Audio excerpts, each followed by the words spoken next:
construction certainly provides an additional illusion of the smallness of the waist.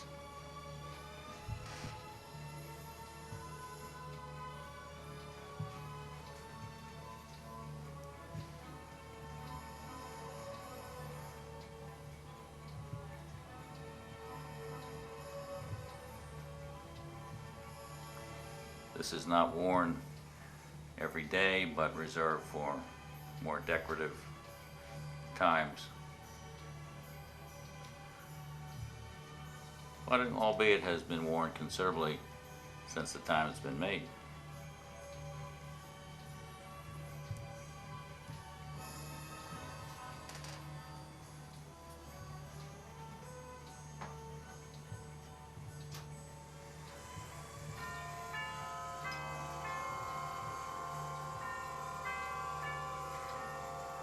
The rubber being quite smooth and permitting a form-fitting effect, if you want to call it that, above and below. Now, this introduces another corset maker, Pierre in England.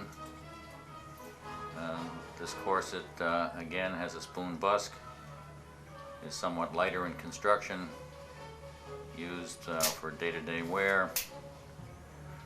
A little different shape than the previous, but extremely effective in reducing the waist and added half an inch. Must be said that waist reduction from the initial 27 inches down to a 19-inch corset was a little faster than that point down to a 15-inch corset, at which point it becomes extremely slow. Now, this corset, as mentioned before, was 15.5 inches. It's possibly stretched a little bit,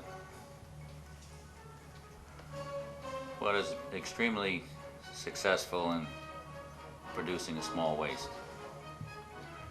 You can see evidence of wear, which indicates again that it is actually worn on a daily basis.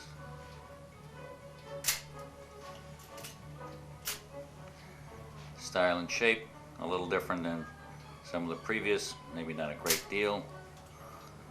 Lacing in the back, closer together at the waist, which provides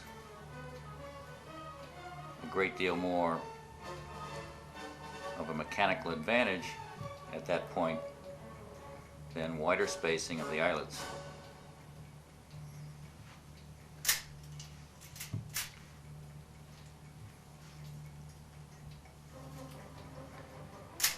This is relatively light construction, boning somewhat lighter, but also permitting an easier waist reduction and more flexibility.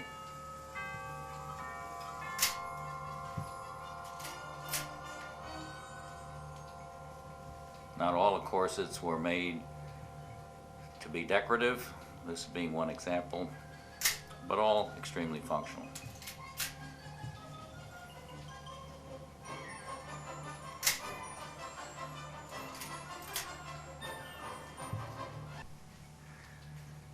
This is another example of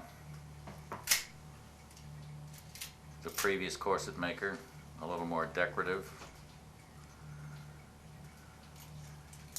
made in satin, lined in satin as well, somewhat more perishable, but has stood up extremely well.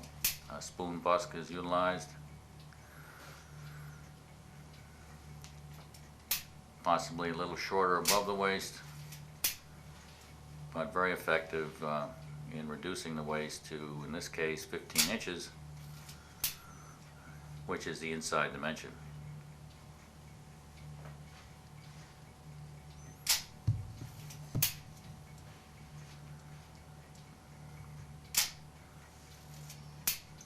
Waist reduction has occurred quite rapidly during the short span of this video, going from 22 inches down to 15 inches, but in real life